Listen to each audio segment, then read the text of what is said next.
our young people have been working on a camp song. They're going to come up and sing now. And in a little bit, we're going to hear from Ross Hardie from Luther Park Bible Camp. A little bit about what's going on at Luther Park. So kids, come on up. All right. And you know what? If you don't know the song, if you haven't been coming, you don't. Come on up and fake it. No one will ever know. All right, all right.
Treats for you.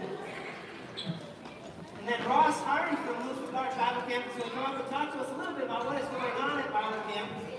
Kids, I want you all to do me a favor quick while Ross is on his way up.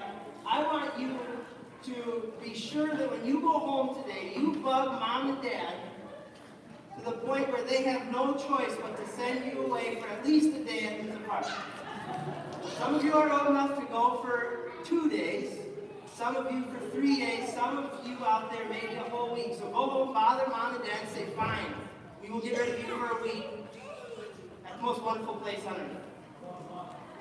They don't do that. I'm sorry. Well, for the right price, you can send them for a month. Can you hear me okay? All right. So, just as a good representation, could everybody raise your hand if you've ever been to Luther Park? So it's a place that is probably very familiar to many of you, some probably more than others, certainly. We've got a lot of programs for kids all summer long, but it is not just in itself a summer camp. And so one of the things I really like to do when I meet somebody, what's your favorite thing you've ever done at camp? And I will tell you myself, I started working there in November. And so I've never spent the summer at Luther Park, but I know that my dad did. My dad grew up in the Blair, Patrick Taylor area, and so he came to Luther Park as a camper, and it was something that was really impactful for him. He remembers the conversations that he had with his counselor when he was a tiny kid, and how much that he felt that was inspirational to his life. And so later on, when I ended up working at summer camp as a camp counselor, he was thrilled and he shared those stories with me. Little did I know, eventually our paths would cross at the same place someday, where my dad spent time as a kid. And so maybe a couple of kids out there, what was your favorite thing you did at camp? Anyone over here? Who's been there, maybe? Did you have a favorite thing that you did at camp?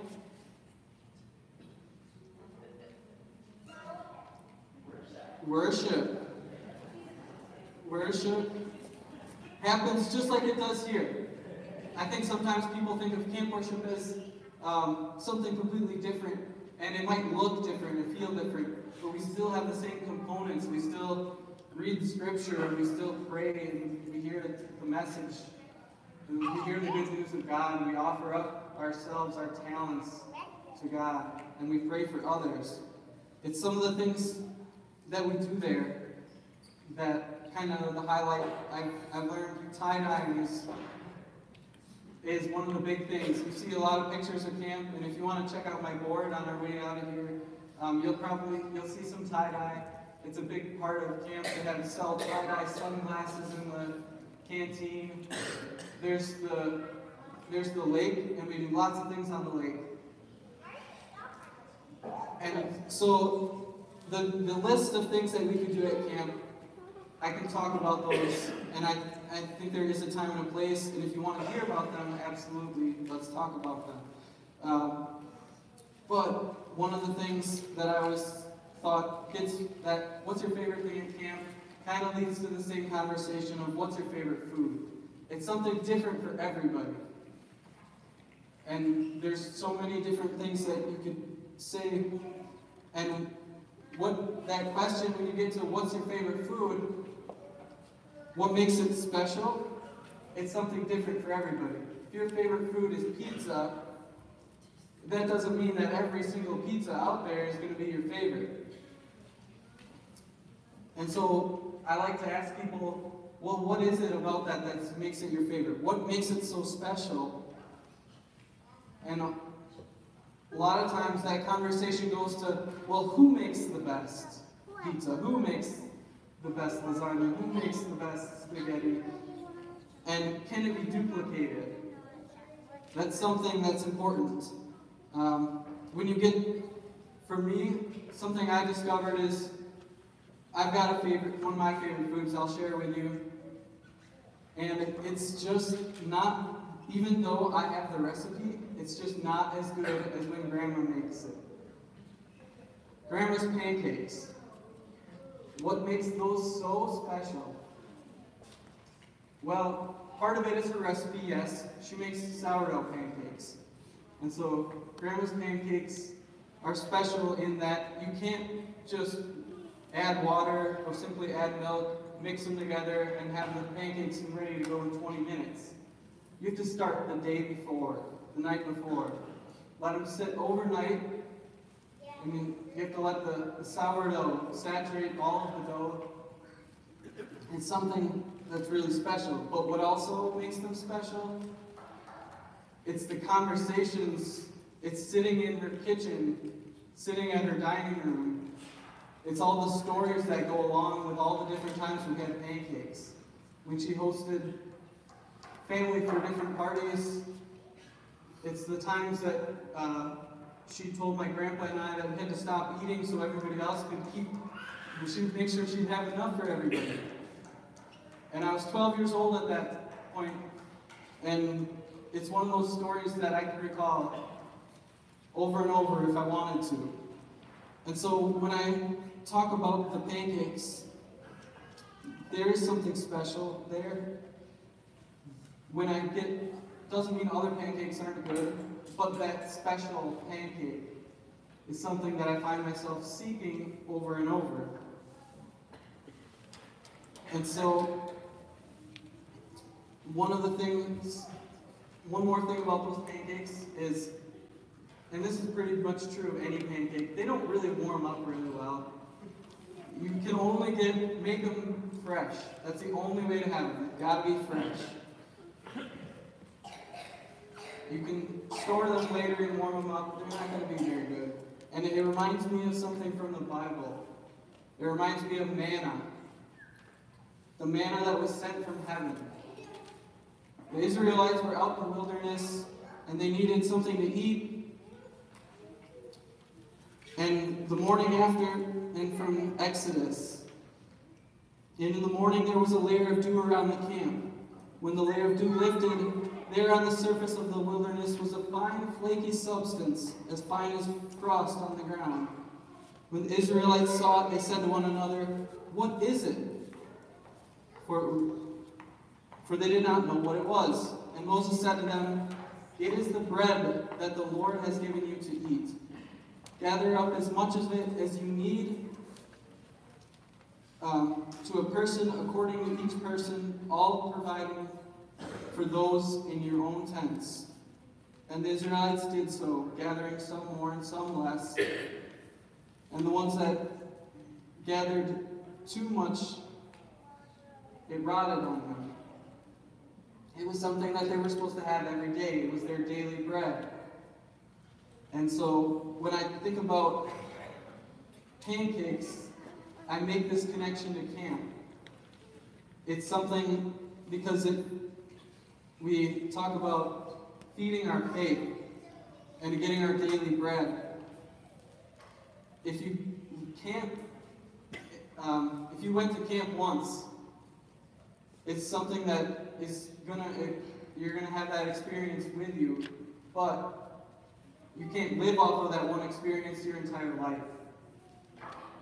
If the food eventually goes stale, it's the same reason why we come to church. It's why we meet as a community, because that in itself, that food and that spiritual growth keeps coming with us.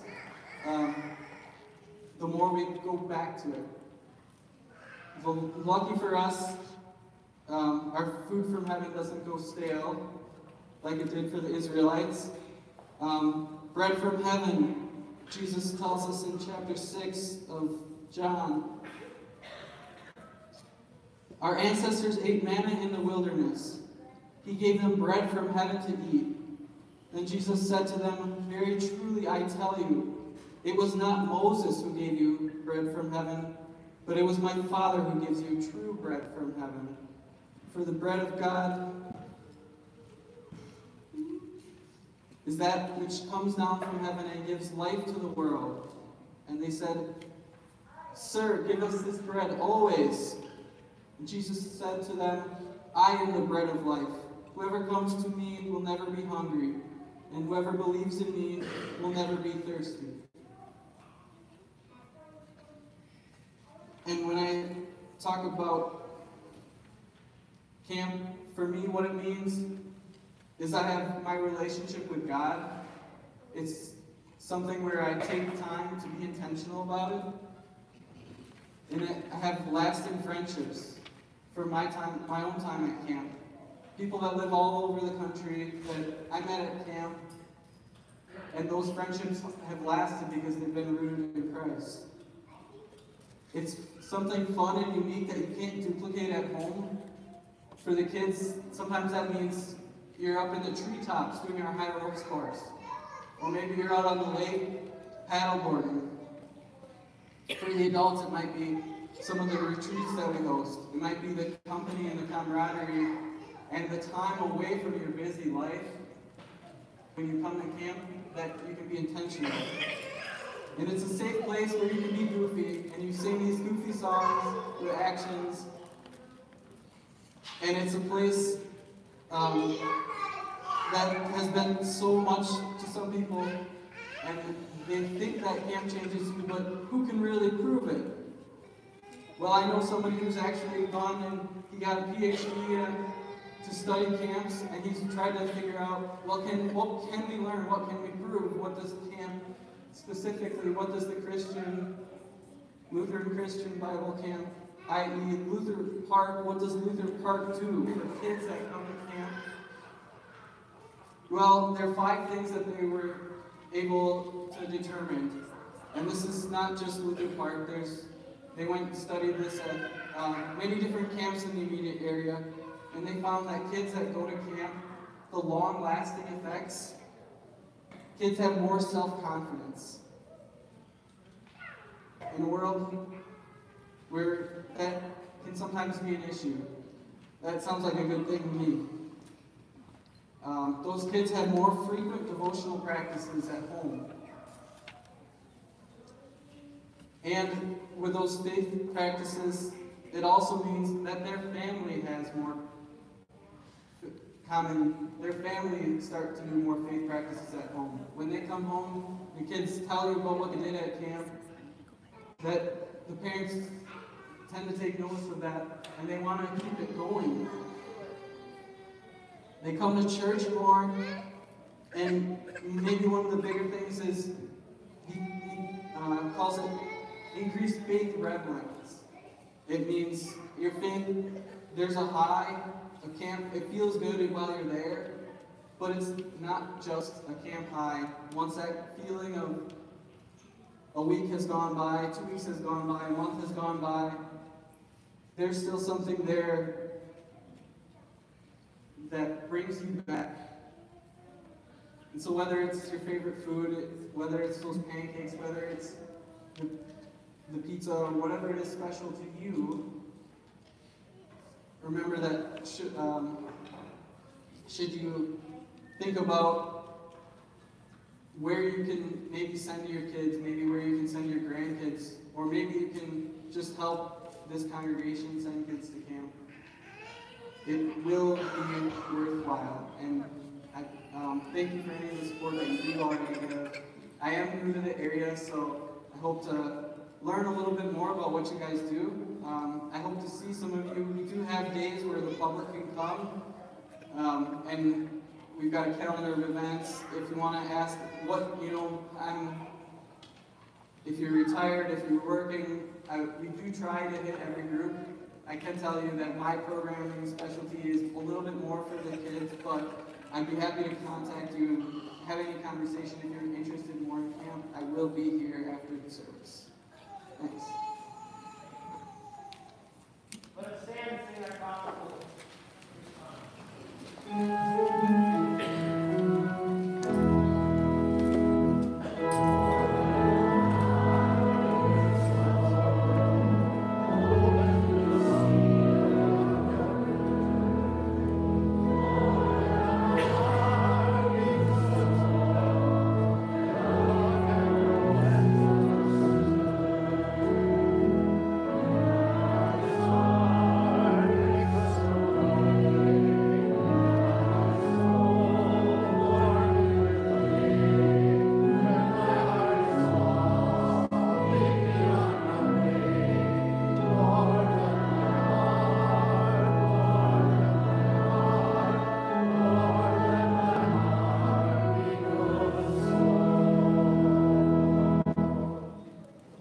According to St. Luke, the 5th chapter. Once while Jesus was standing beside the lake of Gennesaret, and the crowd was pressing in on him to hear the word of God, he saw 2 boats there at the shore of the lake. The fishermen had gone out of them and were washing their nets. He got into one of the boats, the one belonging to Simon, and asked him to put out a little way from the shore. Then he sat down and taught the crowds from the boat. When he had finished speaking, he said to Simon, Put out into the deep water and let down your nets for a catch." Simon answered, "Master, we've worked all night long and have caught nothing. Yet if you say so, I will let down the nets." When they had done this, they caught so many fish that their nets were beginning to break. So they signaled their partners in the other boat to come and help them. And they came and filled both boats, so that they began to sink. But when Simon Peter saw it, he fell down at Jesus' knees, saying, "Go away from me, Lord, for I am a sinful man." For he and all who were with him were amazed at the catch of fish that they had taken. So also were James and John, sons of Zebedee, who were partners with Simon. Then Jesus said to Simon, "Do not be afraid. From now on you will be catching people." And they brought their boats to shore. They left everything and followed him. The gospel of the Lord. Praise you, O Christ. You may be seated. People of God, grace to you and peace from God and from our Lord and Savior, Jesus Christ. Amen. When I invited Ross, real quick, when I invited Ross, I said, "Ross, you take as much time you need to talk about Luther Park, and I will adjust accordingly." And so here goes. The second, I was checking my phone to make sure our live stream was working and to make sure that the thoughts I have at bedtime about what my Sunday sermon should be don't get lost in the midst of deep sleep. I downloaded an app to write down or take down those notes quick, and I checked it, and it said, "You have one task overdue, Sunday sermon." Here I was sitting in worship, so here goes. Raise your hand. How many of you out there are fishers? Enjoy the hobby of fishing?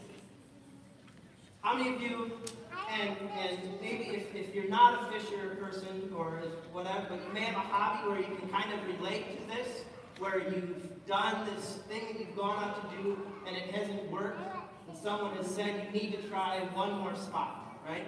So maybe if it's quilting and you're just stuck quilting and you just need to power through, I don't know, I'm not a quilter. I don't know, do you get stuck quilting? I think you have a hard time, some quilters out there have a hard time stopping, right? But they have this experience, they've been fishing all night and have caught nothing. And this is their livelihood. They've been out fishing, they've caught nothing, and they're ready to give up. They're cleaning their nets, ready to go out the next day. And a guy comes to the shore and says, "Hey, let's go out a little ways." And we've all got that friend who says we need to, if you're a fisher person, we've all got that friend who says we need to try this one spot. There's so many fish in this one spot. We need to go there. And if you're thinking, I don't have that friend, you're that friend. I have a friend like that in the sanctuary today, but we won't get there yet. But you know that feeling, you're ready to be done, you're ready to admit that you aren't catching fish that day, and you have that guy that says, just one more time, let's put the nets out. Fine, because you say so, let's do it. And you do, and you fill the boat. And you have to call your other friends who are in another boat on some other part of the lake. Hopefully you've been able to contact them, you haven't lost them. They've gone on their own way, doing their own thing. And they have to bring the second boat. And you fill the second boat. There's so many fish. And they have this experience. Simon falls at Jesus' knees. "Master, I am a sinful man." Why has Jesus chosen this person? Why has Jesus come to Simon and James and John, sons of Zebedee, at the shore of the Gennesaret and said, "Come on, let's go fishing"? And he catches them at the low point of the life of a fisherman. And says, "Let's do it one more time." And they catch so many fish. "Master, I am a sinful man." We all have these stories, but the amazement of that story doesn't stop at, "All right, Jesus, you're on our team now. We're going to take you because you know the honey hole, right? We're going to keep you on our fishing squad. You're going to join our boat." Instead, Jesus says, "Don't be afraid, because we're going to catch people." People of God, we are all here today because we have been caught, right? if we think about it. We all have that story at some point in our life where we were caught by the love and grace and mercy of a God who loves us so much that God would put the net out the other side of the boat, knowing that there are people to be caught. And I want you to think real quick, and maybe for the rest of the service, taking a break only for the sacrament of holy baptism and communion, all the other parts while we're singing, think about this. I want you to think about your earliest memory of being caught. Who was there? What happened? And how did they do it? Okay? Because this gospel text tells us, don't be afraid, we're going to catch people. Well, we're all here because we've been caught. You can't cheat and say baptism. Because that's the answer we all share. Unless you remember your baptism. If you were baptized at an older age, you remember it. Today's your lucky day, you can use baptism. But if you were baptized as an infant, you don't remember it. You can't use that example, I'm sorry. But I want you to think of a time when you've been caught. In a little bit, I get to baptize the child of one of my longtime best friends. And the rest of our friends that, when I tell people that I go on a summer fishing trip with high school friends, they're so amazed. Do you still keep in touch? Well, yeah, why wouldn't I? And I was thinking about this group of friends today, or not today, this past week, and there's a moment in each and every one of our lives, there's 5 of us, there's a moment in each and every one of our lives where we have needed the rest of that group of fishermen. I can think of a moment in each one of our 5 lives, or multiple moments, where we have caught each other. Some of the moments major, some when we look back weren't as big as we thought at the time. But I can think of those moments. We overthink what it means to catch people. Orion, what did you say on Wednesday night? How can we catch people? Do you remember? Invite them. It's not hard. I saw that statistic again this week about why most people come to worship. It's not because they have a great social media presence. 86% of people say it's because they've been invited. We don't have to overthink catching people. This group of friends that I have, who we have all caught each other at some point in our lives, we simply did it because God put us in each other's lives to be friends. And when we needed to cry, we let each other cry. And when we had the joys of life, we were joyous with each other. We don't have to overthink it. I saw a tweet from a woman who was the main stage speaker, buddy, this is going to be a record, who was the main stage speaker at the continuing education event I was at. She said, sometimes days are hard. Good people surrounded and reminded me of what's important. Yeah, days are hard. If you are loved by people, I hope they know how lucky they are to be loved by you. If you're looking for your people, don't stop. We're here somewhere looking for you too. It's not hard, folks. Right? When Orion, how old are you? 9? 8. When an 8-year-old, without thinking, is asked the question, how do we catch people? He says, we invite them. You didn't overthink it. It's that simple.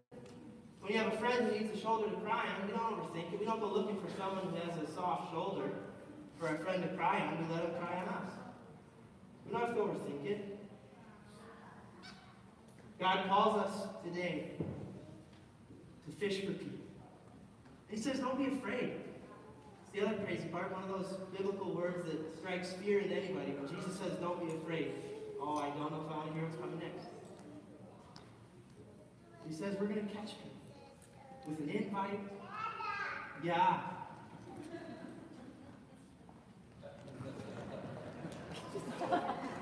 With a race around the altar. When a child realizes that God's house is for them too. Right? God, put them up. Or put your head down and fall asleep.